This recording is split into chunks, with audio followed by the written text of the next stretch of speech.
ban Kari sih. Harusnya Kari iya, juga. RRQ harusnya ban Kari dulu dan oke, Karinya dilepas cukup menarik. Dan banyak kita melihat dari Eko sendiri ketika Kari lepas dia berani nih untuk threat banyaknya hero pun mereka nggak takut. Karena memang Kari untuk Benikiti katanya sih memang sepower itu. Katanya. Tapi kemarin memang sempat di counter sama Blacklist. Bisa ya. Iya, dengan Eve, Redrin mereka. Tapi Oke. dengan posisi Yuzong sekarang di tangan R7. Yep. Ini tidak power tadi di game pertama yang selalu di ban Kadita, yang kedua juga Yuzongnya diambil oleh RRQ Hoshi. Memang mereka melepaskan Kari. Ini Kari yang menjadi PR, tapi Kari bakal bisa dikejar juga. Ada Yuzong dengan bisa. Petrify, ada Reward Manipulation yang bisa dibuka nanti oleh Play. Ya, dan secara nggak langsung ketika reward manipulation dibuka selama belum ada cancellation ya, Kari mau nggak mau harus ngebuang satu spell dan ternyata Chow Gila sih. Waduh. langsung diamankan bersama dengan Grok. Grok untuk Echo masih lumayan fleksibel dan Biggie strategi game boosting sepertinya akan dimunculkan oleh RRQ. Yap, ini bisa banget untuk boost ke arah dari goalnya karena memang tadi untuk goalnya bisa diacak-acak. Nah sekarang, tapi kalau kita melihat ya komposisi dari tim Eko, mereka punya pick of strat. Bisa nih ya, udah ada Yawi misalnya dengan Chow-nya karena Chow-nya masih cukup flex. Ada Grok juga yang bisa dipakai untuk wild charge-nya. Jadi di bagian belakangnya kalau memang Finn-nya selalu dipaksakan untuk menggunakan time journey berulang-ulang, ini gak bakal bagus untuk Arceus. Dipancing di early ya, dipancing di early ya. Iya, iya, cukup menarik memang ya. Dengan adanya satu backup belum tentu cukup karena ada dua inisiator. Lebih tepatnya kayak gitu mungkin maksudnya. Dan masih ada satu jungle lagi yang ditutup untuk Albert nih di fase kedua. Sementara untuk Marksman dipersempit lagi poolnya mengingat Beatrix yang udah di-ban. Assassin di-ban juga oleh RRQ Fanny yang kita tahu Kalzi lah. Walaupun akhir-akhir ini Kalzi sering main Fredrin, pernah pakai Grok juga. Tapi ketika kita flashback lebih lama lagi, Assassin ini adalah hero pegangannya Kalzi banget. Yap. Tapi dua marksman di ban ya. Hero untuk Skylar, Beatrix, Cloud. Sudah gak ada sama sekali sekarang. Kalau mereka mau nahan hero-hero dive kayak gini ya, mungkin Skylar bisa bawa Brody sih untuk efek stunnya. Yap. Menahan setidaknya eksekusinya Yawi nih, Yawi pasti bakal bawa flicker. Ya. Dan serangan dari Yowie itu benar-benar membuat terkejut sekali. Itu bukan cuma kejutan loh, dia mainnya berani banget. Kayak turret semua dilibas aja sama dia. Kayak buset. Ayo, Karina, oke. Karina menteng tetap ya. Karina defense Karina harusnya. defense. Yes, Harus yes. sih. Karina defense karena jarang lah. Ada sempat di grup set ada memang Karina dengan attack item tapi gak maksimal. Iya, itu Tumbangan di tangan Eudora. betul. Itu udah langsung dia udah kelihatan dari awalnya Waduh. aja dia ngebawa Oke. item-item yang bukan defensif langsung dipanis habis-habisan, tapi wow, Hilda bersama dengan Valentina. Oh. Ini tabrak semua sih dari Eko. Dan jangan lupa ya, dari Hildanya di sini bukan berarti bahwa dia akan mengganggu ke purple buff dari Archeosis. Oh, berarti Tapi ini bakal Hildanya bakal di gold plate. Dia bakal nge-babysit Benikiti. Dan ini draft yang dipakai oleh Eko kemarin dipertontonkan waktu lawan Blacklist di game yang pertama. Oke. Mereka dapetin poin kemenangan kenapa? Lawannya Digi. Diginya lempar bom dalam rumput gak apa-apa. Dimakan dengan Hildanya. Dan bahkan Hildanya yang mukul balik. Tapi posisinya sekarang kalau misalnya mereka bawa Digi, mereka harus udah mulai mainin poke damage-nya nih di awal. Oke, ada Brody ya. Ada Brody. Ada Brody. Harus maksimalin untuk base damage Brody yang memang cukup besar dari early game. So let's see. Dan mari kita doakan yang terbaik untuk RRQ sih di game yang kedua.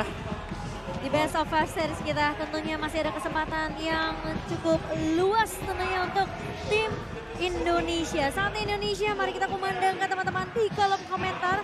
Karena ini Best of 5 Series dengan skor 1 sama kemungkinan bisa dimainkan oleh RRQ Hoshi di game kita yang kedua. Malah aku merasa aku lebih suka dengan draft seperti ini. Dengan respect yang dibawakan oleh RRQ Hoshi. So kita akan melihat seperti apa untuk di game kedua. Eko Filipin melawan RRQ Hoshi yang sedang dipegang oleh Eko Filipin. 1-0 skornya ya untuk Yes. Eko Filipin Best of 5 Series. Masih ada kesempatan untuk membalikan keadaan dan draft dari RRQ di game kedua ini oke banget. Dia pool hero-nya luas banget dan Albert dengan Karinanya agak sulit ketika Hilda berhadapan dengan Karina dengan emblem jungle-nya bisa dipukul balik pastinya. Ya, tapi ini dia mungkin pola permainan yang memang dipakai oleh Eko kemarin ya. Jadi Hildanya masuk rumput, ambil shieldnya up, dia nabrak buat bom-bom yang ditanam oleh Digi. Ya, dia intinya dia akan nahan terus nih dari alarm bom, nggak boleh sampai kena ke arah marksman-nya yaitu Benikiti. Bahkan Skylar pun dipaksa untuk ikut poking damage. Yap. Oke, sementara kali ini Skylar yang mungkin sudah mulai pemain-pemain Arki Hoshi lah, mereka udah mulai sadar dengan keberadaan pemain-pemain Eko yang selalu memprioritaskan Skylar untuk tumbang terlebih dahulu. Jadi Babysit sudah mulai dibawakan oleh Vin juga di area atasnya, sementara R7 coba dimukul perlahan oleh pemain-pemain dari Eko. Sanford masih memberikan damage, tapi kali ini Kaltizi mencoba untuk mengharas ke arah seorang R7 di area bawahnya, masih bisa bertahan tapi harus recall mundur terlebih dahulu. Sementara Albert akan berfokus untuk bertahan dengan adanya pergerakan dari seorang Yawi kali ini. Mencoba untuk mulai main rusuh ke area jungle dari Arki Hoshi. Cukup menarik ya dengan Chow Jungle. Rotasi akan cepat banget, bahkan Golf Dragon di open langsung. Clay yang menjadi target namun counter. Initiate berhasil dilakukan dan satu yang harus tumbang dari Eko Filipina. First blood by Infinix berhasil didapatkan oleh Arki Hoshi dengan satu buah Dragon Form yang bisa dibilang dengan dua Wave Dragon dari Kaltizi yang udah di-expect bahkan oleh Clay, dia langsung flicker mundur. Ya, cukup menarik sebetulnya. Dan di bagian gold kan juga ada damage yang terjadi. Ya, Skylar kali ini udah mulai dipok. Yawi mencoba untuk bertahan. Oh, satu bosannya. Yawi kali ini masih bisa bertahan. Ih, ngeselin banget tuh Hilda. Sayang banget, satu hit lagi namun Turtle kali ini yang terbuka. Black Dragon Form bersama dengan Real World Manipulation masih bisa diamankan oleh Eko, namun R7 tidak mau mundur sepertinya, bakal di-commit. Petrify dikeluarkan. Sanji kali ini yang menjadi target namun sudah ada Wave Dragon. Langsung di counter attack lagi di dalam turret dan tidak bisa kemana-mana. R7 harus tumbang. Rekapan yang cukup cepat dari seorang Yawi kali ini dengan adanya keberadaan dari seorang Hilda yang cukup mengesalkan di area early-nya. Dan Skylar hampir aja bisa bertahan, namun ternyata sangat disayangkan dia tumbang juga di tangan seorang Yawi. Tapi Clay sudah memberikan poke damage dengan satu buah Void Crystal, memberikan efek slow. Sementara untuk dari itemnya, ini masih berarah oke dari seorang Benny itu udah jadi Coruscant Strike. Ya, dan juga untuk Yawinya ya, kalau kita highlight dia adalah, dia punya tabut, dia juga sudah punya Kratos Armor. Jadi untuk damage yang bakal diberikan oleh Skylar setidaknya direduksi dengan cukup besar nantinya. Jadi Hildanya ini masih bebas untuk bergerak kemanapun juga, dan bahkan dari emblem yang diambil oleh Yawi, dia punya Concussive Blast. Tapi yang diambil di sana itu adalah Magic Defense dan juga Magic Defense. Oke, jadi Skylar bakal coba, kayaknya bakal ngambil tabungan dulu nih kalau di area atasnya. Sementara Yawi bakal sedikit tarik ulur terlebih dahulu melihat pergerakan dari pemain Arki Hoshi yang cukup ramai di area atasnya. Ya lumayan sebenarnya dengan plating beberapa gold. Dan ya ini memang konsep adanya Digi memaksa untuk platingan gold dari turret pertama itu menjadi prioritas utamanya. Walaupun ya nggak boleh terlalu overcommit juga mengingat defensif. Ada Hilda yang selalu makan alarm bom, ini mengganggu banget untuk Digi. Ya, Hildanya ya yang jadi fokus utama di area atas gitu loh. Karena yang ke Babysit yang tadinya kita bilang Digi dengan marksman siapapun tidak bisa cepat jadinya, ini ketahan. Dan dari gold game yang Eko yang jauh lebih unggul, dan RQ berada di posisi pertama untuk pemberian damage per menit dengan total 14 ribuan. Jadi besar sekali sebenarnya damage yang diberikan oleh RQ, tapi kali ini mungkin tidak di game yang kedua karena sedikit tertahan. Mereka mau gak mau main defensif, agak ngikutin pola dari Eko. Masih ditahan ya, apalagi posisi Skylar yang udah tumbang sekali. Dibandingkan dengan Benny yang masih cukup aman kali ini. Sementara Yawi bakal coba dipukul mundur terlebih dahulu. Clay yang sudah mulai memberikan informasi kali ini dengan satu buah turtle objektif yang bakal coba untuk dipukul terlebih dahulu dari arah Hoshi. Sementara 4 pemain kali ini sudah mulai terlihat di area mid nih. R7 memberikan informasi ke arah pemain-pemain Arki Hoshi, dan Albert bakal coba dijaga oleh seorang Yawi, satu buah Dewa Manipulation oleh seorang Clay. Dan bahkan kali ini dari R7 datang dan reset dari turtle-nya. Bakal coba dipaksa team fight kali ini. Terkena stun, Yawi tumbang sebagai garda depan dari Eko Filipina. R7 datang di timing yang sangat amat tepat dan bahkan dengan penggunaan satu buah Dewa Manipulation dari Clay. Tapi Kaltizi bakal tertarik dengan satu buah reverse time. Dipok begitu saja oleh seorang Skylar, dan Turtle Lane berhasil diamankan oleh Arki Hoshi by Ubesco. Mulai mengejar kali ini posisi Arki Hoshi yang dimana awalnya ketinggalan gold walaupun tidak banyak. Tapi kali ini udah mengejar dan sudah mulai dipegang nih dari keunggulan gold. Bahkan top lane pun bisa menjadi objektif selanjutnya. Yap, dan dari item build-nya sekarang Digi, Magic Shoes, ada Enchanted Talisman dalam next itemnya. Karena sudah mulai sakit juga ya, karena berulang kali kita melihat dari Hilda, dari Yawi ambil alarm bom yang dimiliki oleh Digi. Kali ini stack-stack Digi-nya juga sudah mulai berasa. Dan dia lebih mudah untuk mendapatkan stacknya karena ada yang ngebadarin pastinya dari tim Eko. Dan untuk jungler Chow ya, tadi kira tadi Groknya bisa jadi jungler juga kemarin dibawakan ya. Iya. Tapi ini Chow sebagai jungler berarti tidak ada inisiasi lebih misalnya, jadi harus lebih mengejutkan juga untuk RPC karena tiap kali ada bukaan yang dilakukan, dia harus datang dari depan atau dari rumput.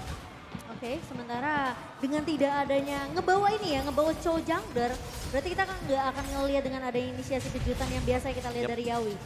Jadi pergerakan dari Kortisi harusnya bisa diperkirakan oleh pemain dari Arakiyoshi dan Yawi. Masih terlihat tentunya di area atas, sudah mulai dipok kali ini bakal coba dikejar Albert. Hanya ngatur sedikit tempo permainan aja, setidaknya Yawinya ketahuan nih di area atas sendirian. Dan harus berhati-hati tentunya dari seorang R7 di area bawah. Dan RRQ terlihat lebih objektif nih di game keduanya. Mereka lebih mementingkan turret ataupun dia mementingkan jungle-jungle lawan. Walaupun hanya satu demi satu yang dicuri, nggak banyak memang. Tapi ini sudah merugikan sekali untuk Eko Filipin karena goldnya sudah diungguli namun sekitar 1000. Dan kalau dari posisi ya, positioning sendiri ini di bagian atasnya yang memang selalu dijadi bulan-bulan RQ. APR7 mencoba untuk bertahan terlebih dahulu. Terkena call up dari seorang Minikity. Satu buah Blade Trigger Bomb bakal coba di pop up hanya untuk menyelamatkan hidup dari R7. Tapi triknya akan lebih ke arah turret objektif untuk Eko. Kalsi di sisi lain Turtle yang terbuka kali ini. Tarik mundur, reward manipulation di commit. Yawi yang langsung dituju, langsung mundur juga dari Clay. Tidak mau lama-lama dan Turtle-nya masih bisa disecure oleh Arakiyoshi. Oke, Tonapart Memory hanya memberikan poke saja. Mengusir pergerakan dari Eko Filipin karena Turtle slain. Bayu Beskul berhasil diamankan oleh Arakiyoshi. Oh, tapi Benecuti mengejar ke arah seorang Clay kali ini. Dan Sanford bakal coba maju ke area depan. Satu buah wild charge, masih ada time journey dari seorang Finn. Yawi di area depan dari Kartisi. Dengan satu buah wild dragon kali ini Finn-nya terjebak. Dan makan Scalar. Mencoba untuk menahan tapi Tonapart Memory. Yawi. Dari seorang Scalar dipukul balik oleh Arakiyoshi dan R7. Mencoba untuk mengcover dan Skylar tidak tumbang kali ini. Setidaknya ada pertukaran yang didapatkan oleh Arakiyoshi. Miss dari basic attack tadi Om ya. Iya tipis masih bisa kembali survive dan Eko, timing mereka berulang kali menyelamatkan nyawa mereka juga ya. Kayak misalnya tadi Sanji kena reverse time. Dia ke pojokan dari reverse time-nya, dia buka reward manipulation-nya. Jadi begitu ketarik lagi ke tengah, dia immune. Itu luar biasa loh, pemikiran kecil seperti itu. Menarik ya dengan beberapa dot simple sebenarnya namun bottom Betul. lane Sanford yang bakal langsung dituju. Masih ada immune untungnya dan kalau kita lihat dari itemnya Valentina atau Sanji ya. Clock of Destiny dan tidak pakai Ancient Talisman ya Om. Ya, mengincar untuk damage yang besar ya. Sedangkan dari gameplay seperti ini sekarang, artinya mereka sudah mulai bisa berkumpul bersama karena dari sisi gold game yang memang agak unggul Archie-nya, tapi mereka bisa menang damage-nya dari Skylar. Aduh, deg-degan gini gamenya ya. Game kedua padahal masih baru game kedua tapi pergerakannya Eko tuh temponya mereka tuh nggak mau kesetir sama Arakiyoshi. Meskipun kayak pergerakan dari objektifnya ini malah lagi didominasi oleh Arakiyoshi. Tapi lihat Benecuti aja di area midnya itu ngepopnya ke arah Clay itu udah sakit banget. Udah mulai berasa. Dan sekarang perbedaan level yang bisa dibilang mungkin tidak terlalu jauh juga. Dari Benecuti masih di level 11, Skylar mungkin lagi menuju ke arah level 11 terlebih dahulu. Albert yang dimana sebenarnya pemain dari Arakiyoshi ini maunya mainnya objektif aja. Mereka bisa dapetin turret outer dan juga innernya terlebih dahulu sampai mereka bisa masuk ke area jungle-nya. Tapi Yawi ditahan dengan adanya satu buah Void Crystal. Skylar maju ke area depan dengan satu buah corrosive strike-nya. Dan bahkan Tonapart Memory dari seorang Skylar. Itu dia yang ditunggu-tunggu Yawi. Ternyata sendirian saja di area rerumputannya dan langsung dipanis habis-habisan oleh seorang Skylar. Oke, flicker dari Finn. Mau nggak mau defensif flicker sebenarnya dan Lordnya yang terbuka berhasil disecure oleh RRQ. Finn harus tumbang namun real world manipulation dari Clay juga dibuka. Sanji yang juga down. Masih ada Skylar di bagian depan. Masih bisa flicker ke bagian belakang. Masih bisa selamat. Coba untuk dibalikin lagi Albert. Di bagian depan Sanford harus menjadi korban menyisahkan dua pemain dari Eko Filipin. Tenang, I got you kalau kata Clay ya. Dari pergerakan Sanford yang hampir aja masih bisa selamat, dijawab dengan sangat amat baik oleh seorang Clay. Ini dia Indonesia yang kembali berjaya di game yang kedua kali ini. Sementara dua pemain, tiga bahkan dari Eko tadi tumbang terlebih dahulu. Meskipun Skylar akhirnya tumbang pertama kalinya ya. Tapi setidaknya masih ada trade yang bisa didapatkan oleh Arakiyoshi dan mulai masuk ke area jungle dari Eko Filipin. Skylar akan berfokus terlebih dahulu, turret di area midnya tentunya akan pecah. Dan 4 turret di tangan tim Indonesia. Bersama dengan Lord yang sudah mulai berjalan ke area atas tim. Oke, Finn yang bakal menjadi target lagi mungkin namun dua Dragon ke arah yang R7. salah. Karsi langsung dipanis dan harus tumbang juga dari Karsi. Masih ada Lord yang berdiri tegap di arah top lane. Sanford juga down. Best turretnya yang bakal menjadi kuncian. Masih bisa di defense, ternyata Sanji bisa memukul mundur teman-teman dari RRQ Hoshi, namun tidak ada yang tumbang. Tidak ada yang tumbang karena Kartizi terjepit dengan adanya satu buah Black Dragon Form bersama dengan satu buah knock up dari seorang R7. Itu cukup buat RRQ Hoshi, setidaknya mereka nahan nih di area atasnya. Meskipun akhirnya Lordnya berhasil untuk ditumbangkan oleh Eco Philippines. Ya, dan Sanji tadi misalnya di early game dia nak ngincar buat cooldown time reduction, tapi kali ini setelah menyelesaikan Lightning Transient kombinasi bersama dengan Clock of Destiny, dia sudah mulai mengarah ke sana. Jadi sudah punya damage besar, punya juga nanti cooldown time yang tepat untuk Arcane Strike-nya, untuk Shadow Strike-nya dia. Eve-nya, Enchanted Talisman Ice Queen Divine Glaive tanpa Glowing One atau belum dengan Glowing One-nya. Tapi dengan Divine Glaive kayaknya damage-nya udah jadi Lebih lumayan besar. terasa lah ya. Betul. Kalau di game sebelumnya dia bermain dengan Necklace of Durance kan, mau tidak mau. Tapi kali ini dengan penetrasi magic yang dimiliki oleh Clay sendiri, membuat dia akan lebih diperhatikan lagi nih Om, ketika free dari reward manipulation ya. Ya, dan Albert juga dia sangat-sangat tanky sekali ya. Golden Helm sudah dibayar juga oleh Albert, tinggal ke Radiant, Thunder bahkan. Bell mungkin setelah ini untuk last item bagi Albert. Karena kita tahu ya defensif aja yang dipakai, true damage akan menjadi modal utama buat Karina. Dari item bisa, dari skill juga bisa. Selama garda depannya RRQ Hoshi nggak bisa ditabrak sama Eco, RRQ Hoshi akan baik-baik saja.